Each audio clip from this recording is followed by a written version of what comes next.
الأمريكي حول ملف الصحراء. وفيما يخص الصحراء الغربية، إن الولايات المتحدة الأمريكية ملتزمة لوجود حل دبلوماسي شامل، وكما ناقشت مع وزير الخارجية العديد من المسائل المهمة للجزائر كالعلاقات الجزائرية الأمريكية الواسعة، وأعربنا تطلعنا إلى تعزيزها أكثر في العديد.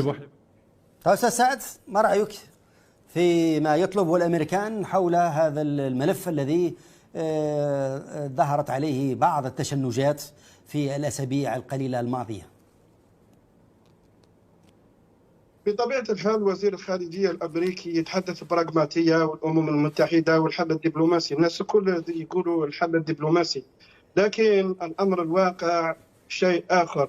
لما نشوف المراحل اللي تمر بها قضية الصحراء الغربية تشبه تماما القضية الفلسطينية. كانوا في 48 ما قبلوش بدولة، ومن بعد في 67 ما قبلوش بدولة، ومن بعد يعني مع الوقت الطرف اللي يعني المسألة راح يحسمها الوقت. الطرف اللي يزيد ضعف راح يتنازل، والطرف اللي راح يزيد قوة هو اللي راح يحقق مكاسب. يعني حتى الفلسطينيين اليوم، حتى الأمور اللي كانت تفيدهم قبل عقود من الزمن أصبحت اليوم حلم. هكذا الصحراء الغربية، يعني بعد ما كانوا يحلموا باستقلال دولة، ومن بعد يوليوا يحلموا بالاستقلال الذاتي، ومن بعد يجي النهار لو كان هذه الجزائر تبقى تسير فيها هذه العصابة نوليو ما نتكلموش على الصحراء الغربية، نوليو نتكلموا على الصحراء الشرقية، ونوليو نتكلموا على عنابة تأخذها تونس، ونوليو نتكلموا على الواد تأخذها ليبيا، ونوليو نتكلموا على تمرس تروح ماري، ويقسموا البلد أجزاء وأقسام وأطراف. إذن مع الوقت اللي رايح يزداد قوة هو اللي رايح يفرض الشروط تاعه. لما يقول الأستاذ يعني الجزائر تضغط بالغاز على إسبانيا، الغاز ريع، الريع تستطيع تضغط به على الشعب المغبون الجيعان، لكن الغاز لا تستطيع أن تضغط به على إسبانيا وعلى الغرب. ممكن تضغط لفترة محدودة وبعد ذلك يتلاشى هذا الضغط. يعني روسيا بأكملها وحصتها يعني 40% تزود الاتحاد الأوروبي ب40% من الغاز والنفط، ويعني لم يغني عنها هذه الحصة وهذا المكانة اللي تحتلها في سوق الغاز والنفط، لم تغني عنها من العقوبات شيئا، فما بالك يعني الجزائر. هذه إسبانيا تستورد من الجزائر بضع مليارات دولارات من الغاز، تحول بها، تسير بها، تدور بها اقتصادها وتدور بها القطاع السياحي، وهذا القطاع السياحي وحده يجيب لها 128 مليار دولار سنويا، قيمة ما تجلبه سوناتراك الجزائرية 4 مرات. إسبانيا هذه أصبحت رائدة في استغلال الغاز، في تحويل الغاز الطبيعي إلى الغاز المسال. الآن هي يعني تستورد الغاز الطبيعي من أمريكا وتحول وتستورد من أماكن أخرى وتحولها إلى غاز مسال وتبيعه في الأسواق وتجني أرباح أكثر من الأرباح التي تجنيها سوناتراك.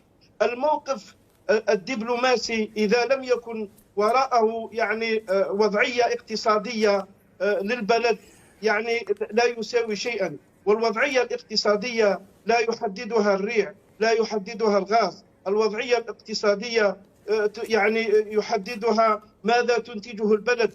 يعني يا سعد يعني الوقت يداهمنا، فقط أريد منك ما إذا فعلا الجزائر مؤهلة لأن تكون مستقرة أو تعمل على الأمن والاستقرار في المنطقة، أقصد جنوبي البحر المتوسط وشمال إفريقيا، فهم كأنهم سجلوا ملاحظات على السياسة الخارجية في الجزائر. ليس هنالك استقرار، هناك شكاوى وانشغالات بالجملة، هناك خرق لحقوق الإنسان، هذا ما سجلته منظمات حقوقية دولية أممية، حتى أن وزارة الخارجية وصلتها مثل هذه التقارير، مثل هذه الشكاوى بخصوص حركة الشعب السلمي، حوالي أكثر من 300 سجين، بالإضافة إلى المشكلة مع الجار الغربي اللي هو المغرب، مشاكل الآن مع إسبانيا حول هذه المعاهدات التجارية والغاز وما إلى ذلك، حتى مع فرنسا. هناك مسؤول رفيع المستوى كان يزور الجزائر، لكن الجزائر طلبت من باريس من أجل أن تشدد قبضتها على مدريد لتعود في موقفها حول الصحراء الغربية، ولكن باريس امتنعت عن ذلك، ولذلك حتى هذه الزيارة للمسؤول رفيع المستوى للجزائر أجلت. ولذلك هل الجزائر مؤهلة لأداء هذا الدور حتى لا يزداد المئات والعشرات بل المئات من الجزائريين فرارا من بلدهم نحو جنوبي البحر المتوسط التحاقا بهذه الدول الأوروبية، الحراقة، الأطباء وما إلى ذلك؟ كيف تنظر للجزائر ودورها الإقليمي مستقبلا من حيث الأمن والاستقرار؟ شوف، هو على مر التاريخ يعني يقول لك أنه البحر المتوسط يعني تتحكم فيه إحدى الضفتين، يا إما تتحكم فيه الضفة الشمالية أو تتحكم فيه الضفة الجنوبية.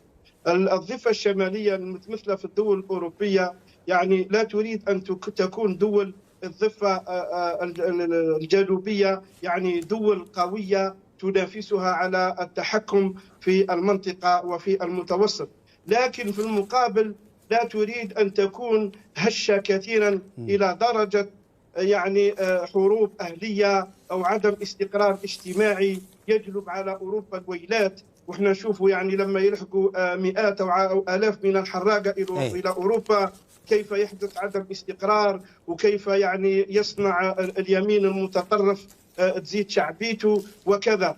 إذن هذا يعني الغرب وأوروبا يعني أساسا المحاذية للمنطقة الجنوبية، هذا هو المكيال الذين يكيلون، هذه هي الاستراتيجية. يعني ما يحبوا يشوفوا دول في الضفة الأخرى متقدمة، ما يحبوا يشوفوها دول منهارة، ولذلك هم يعملون دائما على إيجاد توازن بين القوة والضعف. أما النظام الجزائري فهو يعني هذا الخوف الكبير للغربيين وحتى للأمريكيين أنه بسبب هشاشته أنه سوف لن يكون قادرا مستقبلا على تأمين مصالحهم وتأمين وخلق بلبلة في الضفة الأخرى. وإحنا سمعنا لما قال يعني ماكرون لما قال أن هذا يعني النظام، لما تكلم على النظام يعني النظام الجزائري صحيح السياسي العسكري وعلوق تبون فيه، إذن النظام كله عالق في الجهة الأخرى للضفة